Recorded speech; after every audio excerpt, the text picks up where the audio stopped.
আউযুবিল্লাহি মিনাশ শাইতানির রাজিম। বিসমিল্লাহির রহমানির রহিম।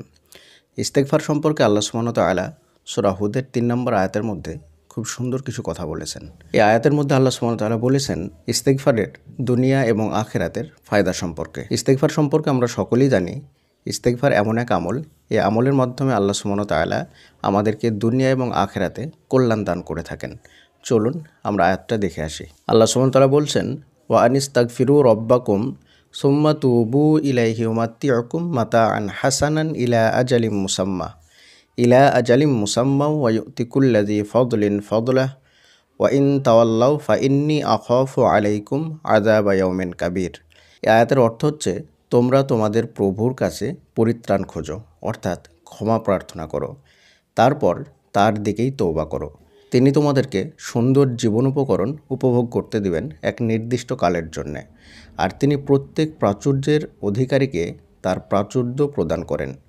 আর যদি তোমরা ফিরে যাও, তবে নিঃসন্দেহে আমি তোমাদের জন্য আশঙ্কা করি এক মহাদিনের শাস্তির। আল্লাহ সুবহানাহু ওয়া তাআলা বলছেন, কোনো ব্যক্তি যদি তওবা করে এবং ইস্তিগফার করে, তাহলে আল্লাহ সুবহানাহু ওয়া তাআলা তাকে সুন্দর জীবন উপভোগ করতে দিবেন একটা নির্দিষ্ট সময়ের জন্য, অর্থাৎ মৃত্যু পর্যন্ত আল্লাহ সুবহানাহু ওয়া তাআলা তাকে সুন্দর জীবন দেবেন। জীবন উপকরণ মানে হচ্ছে আমাদের জীবনে চলার জন্যে যা যা প্রয়োজন আল্লাহ সুবহানাহু ওয়া তাআলা সব কিছু দিবেন কোনো ব্যক্তি যদি তওবা এবং ইস্তিগফার করেন। আর সেই জীবন উপকরণগুলো কিছুক্ষণের জন্য নয়, বরং চিরস্থায়ীভাবে সেগুলো আমাদেরকে প্রদান করবেন। শুধুমাত্র জীবন উপকরণ দিবেন সেটা কিন্তু নয়, বরং তার সঙ্গে প্রাচুর্যও দিবেন। আর প্রাচুর্য মানে হচ্ছে সম্মান, সম্পদ, সব কিছু। কোনো ব্যক্তির যদি শুধু সম্মান থাকে, তাহলে সেটাকে প্রাচুর্য বলা হয় না। আবার যদি কোনো ব্যক্তির শুধুমাত্র সম্পদ থাকে, তাহলে সেটাকেও প্রাচুর্য বলা হয় না, বরং দুইটা জিনিস মিলিয়েই প্রাচুর্য হয়। অর্থাৎ কোনো ব্যক্তির যদি সম্মান এবং সম্পদ দুটো জিনিস থাকে, তাহলে সেই ব্যক্তিকে বলা হয় প্রাচুর্যবান ব্যক্তি। আল্লাহ সুবহানাহু ওয়া তাআলা সেটাও দিবেন। কতদিন পর্যন্ত? মৃত্যু পর্যন্ত। কাদেরকে দিবেন? যারা তওবা এবং ইস্তিগফার করেন, তাদেরকে আল্লাহ সুবহানাহু ওয়া তাআলা এই সমস্ত জিনিসগুলো দান করবেন।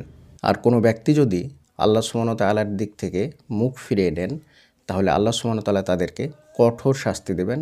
এই আয়াতের শেষ অংশে তিনি সেটা বলছেন।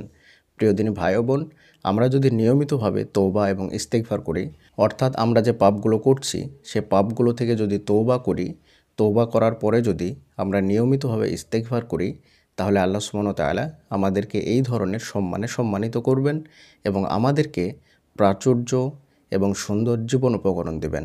তাই যাদের দোয়া কবুল হচ্ছে না, মনের ইচ্ছাগুলো পূরণ হচ্ছে না, যারা দীর্ঘদিন থেকে দোয়া করছেন, অনেক কষ্টে আছেন, অনেক সমস্যায় আছেন, রিজিকের সমস্যা, আপনাকে কেউ সম্মান করছে না, আপনার বিয়ে হচ্ছে না, আপনার সন্তান হচ্ছে না, বিভিন্ন সমস্যায়, এক কথায় পৃথিবীর যত সমস্যা আছে, যে কোনো সমস্যার ক্ষেত্রেই যদি আপনি ইস্তিগফার করেন, তাহলে আল্লাহ সুবহানাহু ওয়া তাআলা আপনার সেই সমস্যাকে অবশ্যই সমাধান করে দেবেন।